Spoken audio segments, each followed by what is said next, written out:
આ પેલા આપણા પીટીવાળા સાહેબ નહીં, આ મોનિટરના પૂછતા હતા કે આપણા બેનું કશું હેક નહીં એમ.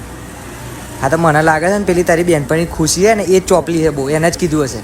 હા તો ભાઈ એને સમજાવી દે ને, તો આપણી વચ્ચે એવું કા પડે, એનું ના કરે. પછી કંઈક બોલી જશે ને તો રડશે અને પપ્પાને બોલાવી લાવશે. સમજાવી દેજે એને. કાલે પ્રાર્થનામાં કેમ લેટ આવી હતી? તને જોયું ને તો મને તો એવું થઈ ગયું કે તું આવી નહીં, તો મારો તો મૂડ જ ઓફ થઈ ગયેલો. હું કોઈ રજા લઈને ઘેર જતો રહ્યો એવું થઈ ગયેલું. પછી બીજા પિરિયડમાં તને જોઈને તો હું તો ખુશ થઈ ગયો. કાલે ઇંગ્લિશવાળા સાહેબે તને બોલતા હતા ને તો મને તો એટલો ગુસ્સો આવી ગયો કે સાહેબને જઈને માથામાં કશુંક મારી દો એવું થઈ ગયેલું. પછી કંટ્રોલ કરી લીધો. તને કોઈ કશું કહે ને તો મને તો ગુસ્સો આવી જાય. કાલે બીજા પિરિયડમાં નીચે આવજે ને. ના આપણે ઉતરતા પેલું સીડીઓ નહીં ત્યાં ઊભી રહેજે.